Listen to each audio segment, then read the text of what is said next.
So, bago tayo mag-start ng ating lesson para sa grade 10, shoutout portion muna tayo. So, sabi ni Miko, pa-shoutout po, keep safe din po sa work. So, hi Miko.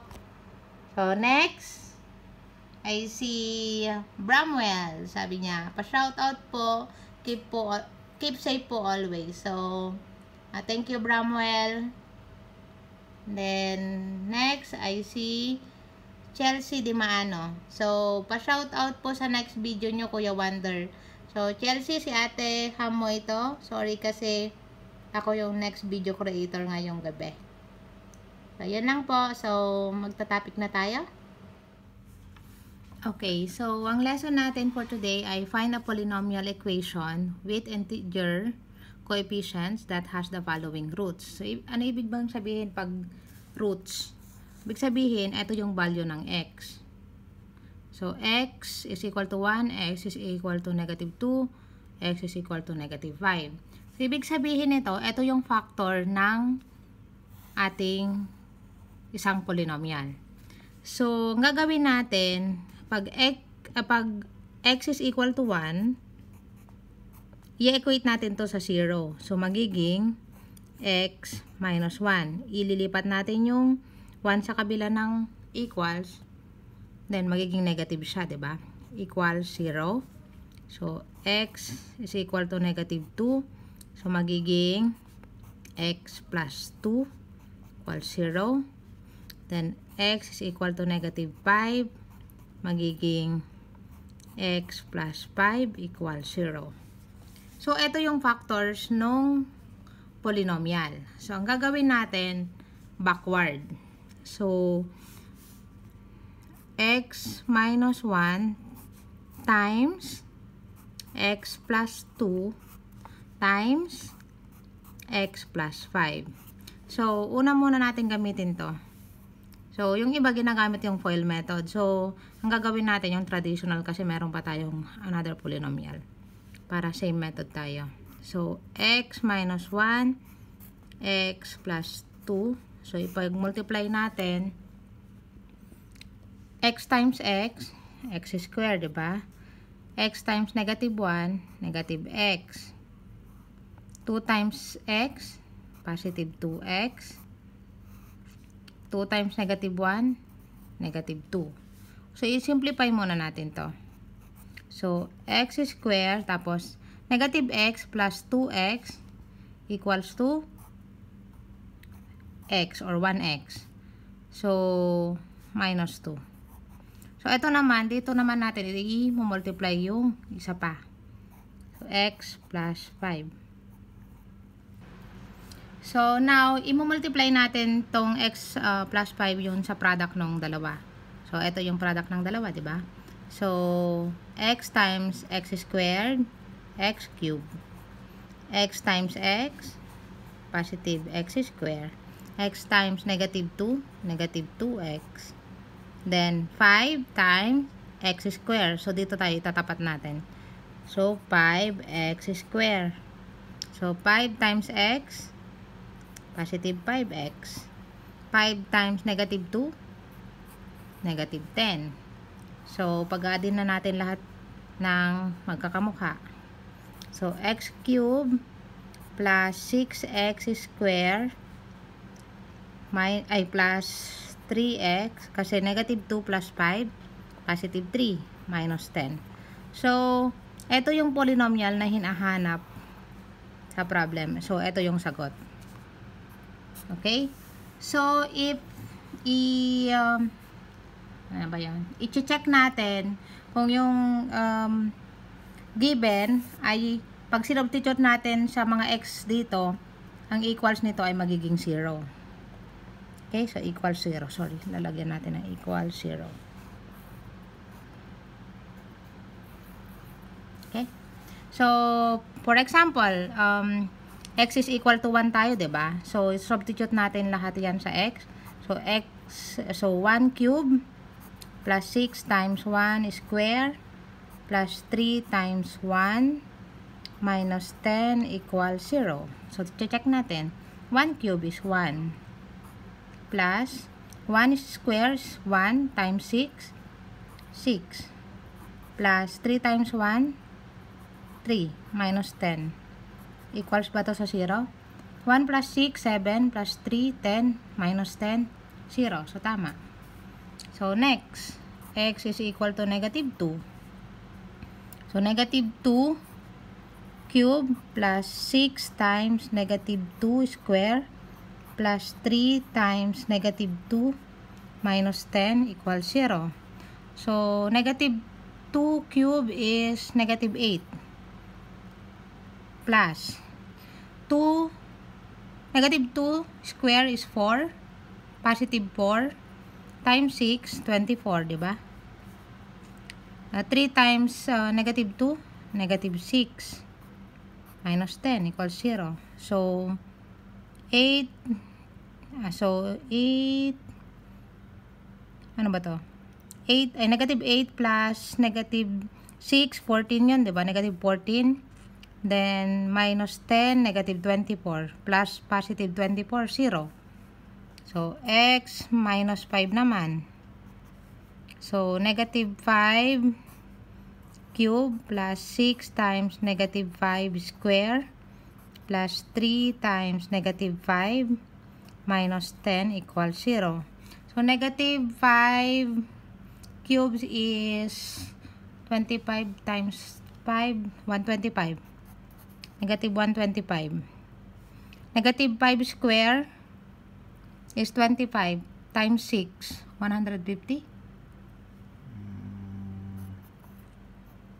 150 ata. Wait lang para sigurado tayo. Times 6. Ay, bakit ganun? 150. 150. So, i-calculator na lang to. So, 3 times negative 15. 15 minus 10. So, ito ay negative 125 plus negative 15, 140. Plus negative 10, 150. Plus negative 150 plus positive 150, 0. So, tama yung sagot natin. So, ito yung polynomial na isasagot natin. X cube plus 6x square plus 3x minus 10 equals 0. Okay? So, ang next natin is positive, negative 1, tsaka 2. So, may nagsabi sa atin na either isa lang na sign, mayroon din naman nagsabi sa atin na dapat lahat.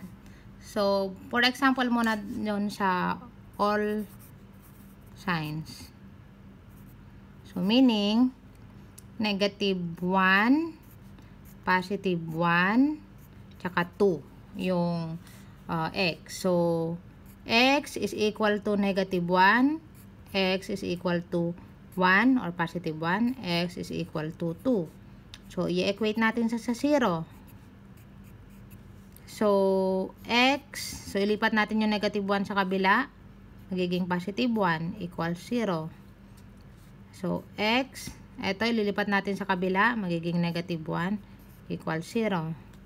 So, eto, ilalagay natin sa kabila, magiging negative 2 equals 0. So, eto yung mga factors ng polynomial na hinahanap natin. So, assuming all signs to. Kasi may nagsabi, yung teacher daw, kailangan daw lahat ng signs. Okay, so, cube din ulit ito.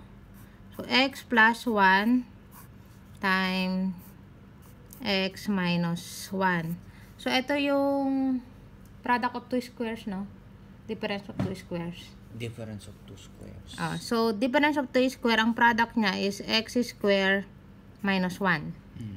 So, may lesson yan si kuya nyo. So, ngayon, i-multiply na natin itong, x minus 2. So, pwede nyo din manu-manuhin to para makuha tong product.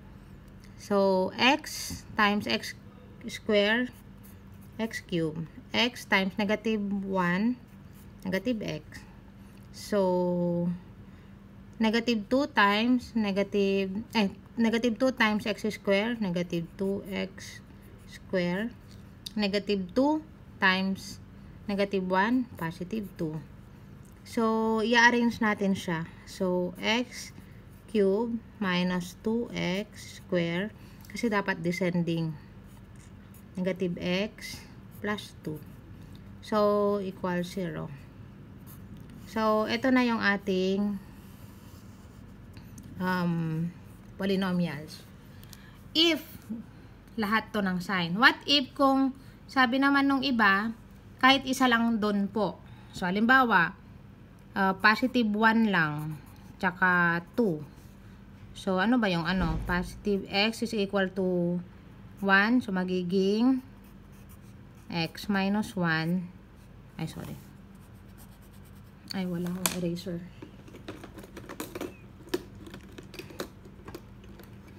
Wala na palang eraser yung aking lapis. X minus 1 equals 0. Tsaka x is equal to 2. So, x magiging minus 2 equals 0. So, ito lang yung pagmumultiplyin natin. So, x minus 1 times x minus 2. So, x square, ito. Then, negative x, kasi x times negative 1. Tapos, ito naman, negative 2x. Tapos, negative 2 times negative 1, positive 2. So, ano bang simplify nito? X square minus 3x plus 2. So, halimbawa naman to, if, ito yung sagot kung ang requirement ng teacher nyo is kumuha lang kayo ng isang sign dun sa positive negative. Okay? So, kung gagamitin nyo naman yung negative 1, so, magkakaiba yung requirement ng teacher, So, bahala na kayong pumick up dyan. So, negative, magiging positive 1 equals 0. So, x is equal to 2. So, magiging x minus 2 equals 0.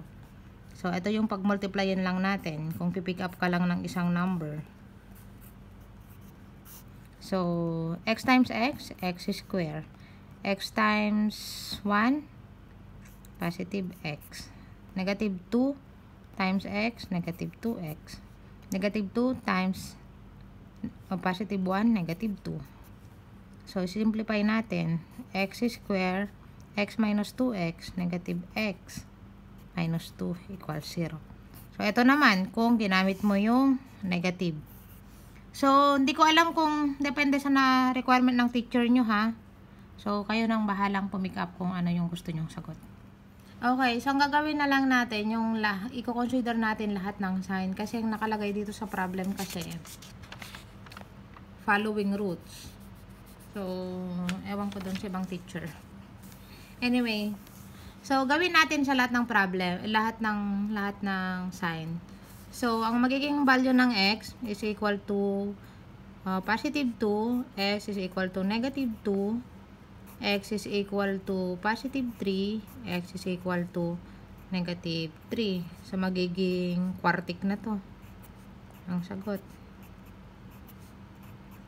So, magiging x minus 2 equals 0 lang siya. X plus 2 equals 0.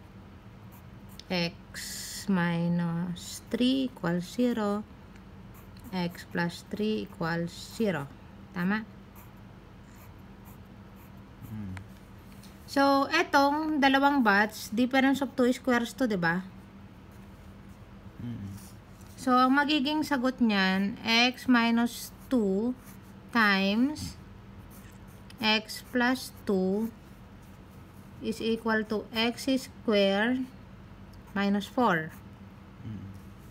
Tapos, yung isa naman, x minus 3 times x plus 3, ang magiging equals niyan is x square minus 9.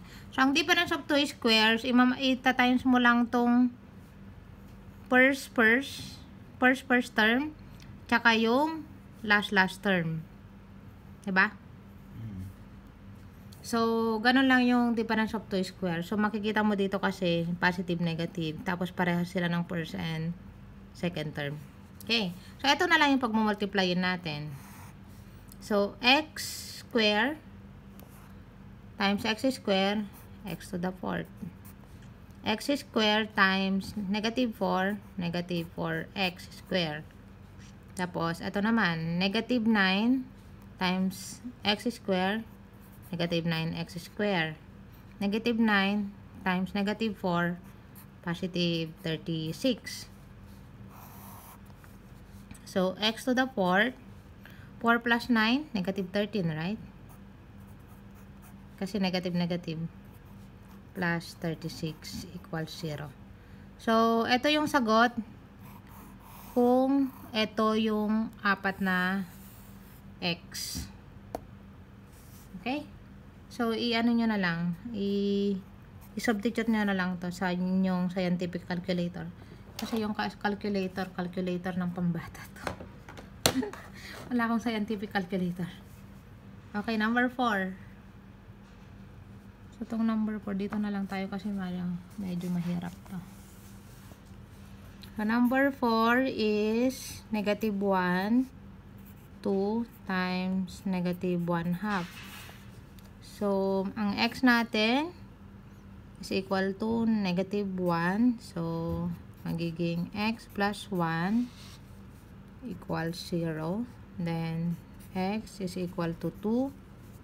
So, magiging x minus 2 equals 0. X is equal to negative 1 half. Magiging x positive 1 half equals 0. So, pag multiplyin ulit natin, so, x plus 1 times x minus 2. So, x times x square, x times 1, positive x, negative 2 times x, negative 2x, negative 2 times 1, positive, negative 2. Negative times positive equals negative. So, magiging x square minus x minus 2. Then, i-multiply natin tong isa. So, x plus 1 half. So, x times x square, x cube. X times negative x square. X times negative 2, negative 2x. 1 half times x square. So, positive 1 half x square. 1 half times negative x. Negative 1 half x. 1 half times negative 2. Magiging negative 1. Diba? Magiging negative 1. Bakit nagiging negative 1? Negative 2 times 2 equals negative 2 over 2. So, negative 1 to.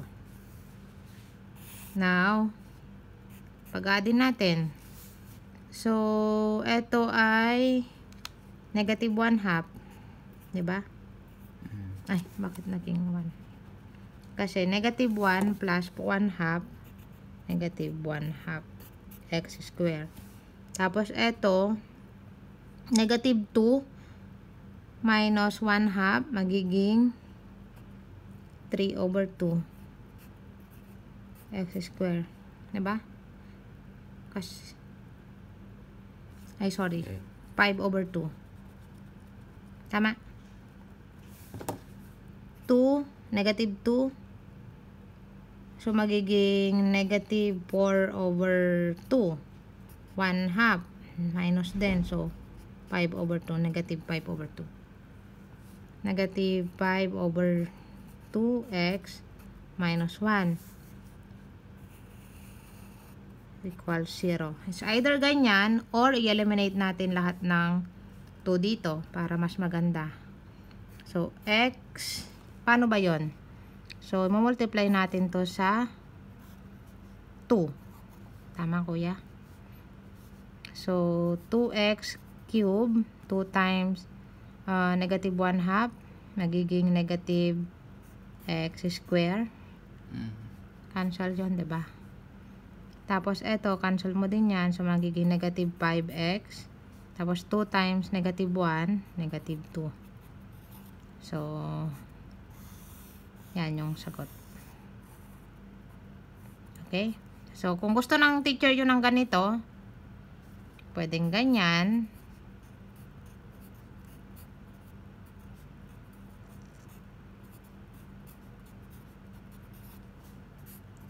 Pero, may teacher din na mas prefer ito.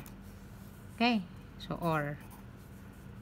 So, last na tayo. Yehey! So, x is equal to 2/5. Ang magiging equals niya ay x minus 2/5 equals 0. Then, x is equal to negative 1/3. Basta babaliktarin natin lang kasi yung sign.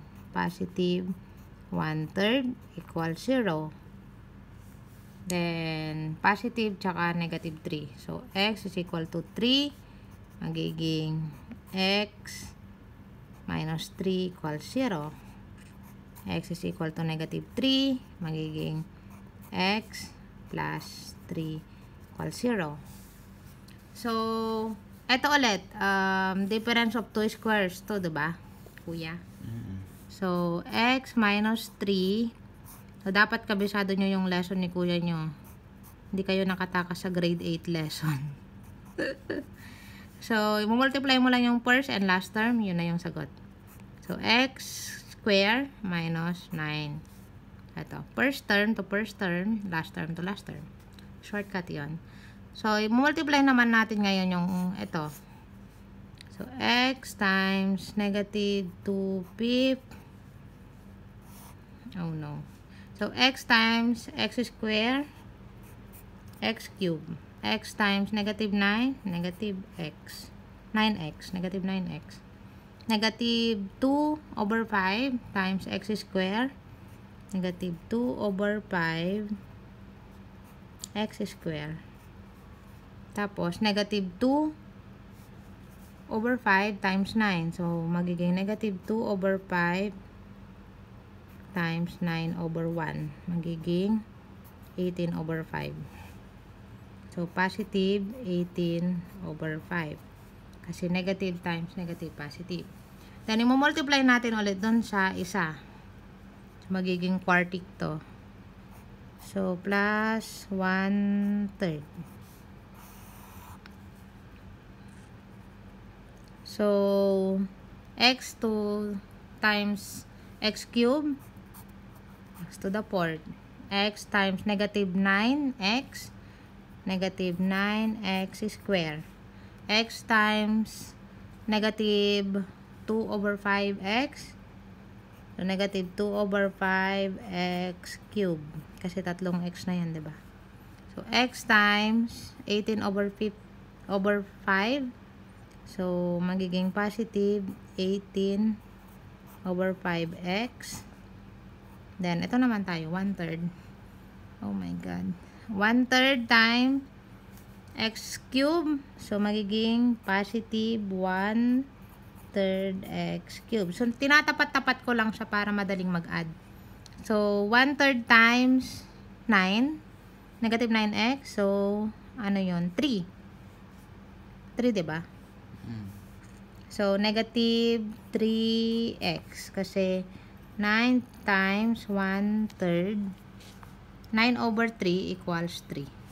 Okay. So, since negative at saka positive, magiging negative. So, 1/3 times x square. So, 1/3 times 2/5 is equal to 2/15. Diba? Is x square. So, negative 2/15 x square. Ang gulo ng aking solution. Tapos, ano na yung last term? So, ganun lang yun. No? Ganyan, ganyan, ganyan, ganyan. So, dapat mo multiply mo sa lahat ng term. So, 1/3 times 18/5. 18/15. So, plus 18. Simplify mo, ma'am. Okay, over 6/5. No? Or 6/5. 6/5. So, since grade 10 naman na kayo, dapat marunong na kayo sa mga fraction. Pag hindi, mayroong lesson si kuya nyo para sa grade 4. So, x to the 4th. So, yan yon. Tapos, negative 9 plus negative 2 over 15. So, paano yan? So, ano ba ang 9 over 9 na 15? Anong sagot nun, kuya? Hindi ko alam. 135. 135 divided by 15. So, 135 over 15 minus 2 over 15. So, magiging 137 over 15. Bakit naging ganito ang life natin? So, naging minus 137 over 15. Ang hirap naman ito. So, x square. Tapos,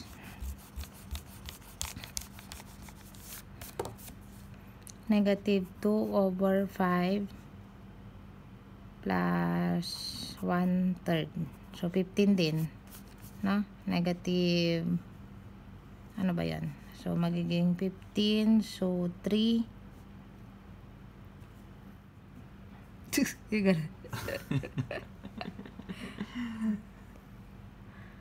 Okay, so, ipag-a-add naman natin ngayon yung negative 2 over 5 plus 1 over 15. So, ang common denominator nila is 15. So, negative 6 over 15 plus 5 over 15. So, parehas lang yan. So, magiging negative 1 over 15, di ba? Magiging negative 1 over 15x cube. So, dapat susundan niyo ako.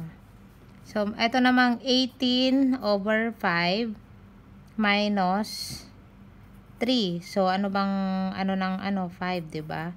So, 15. So, magiging 15 over 5. Tama, kuya? 3 over 5.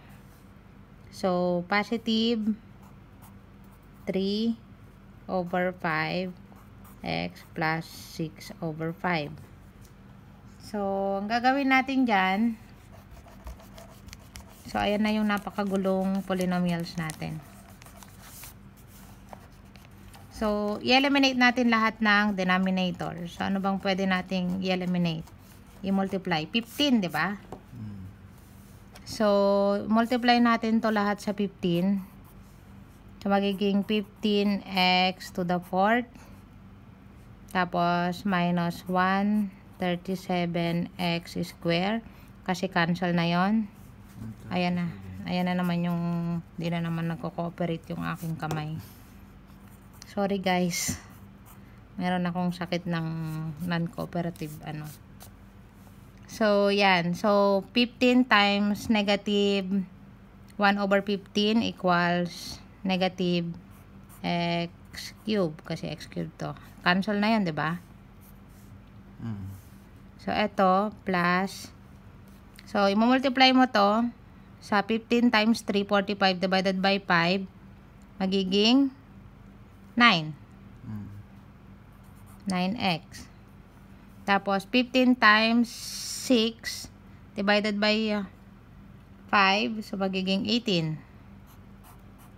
Tama? Equals 0. So, i-rearrange lang natin. So, 15x to the 4th. Ito muna. Minus x cube.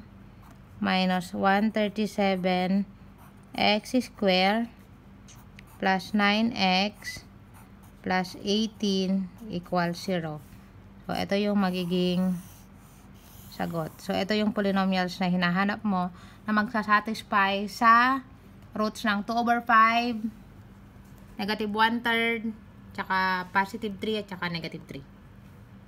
Bye-bye!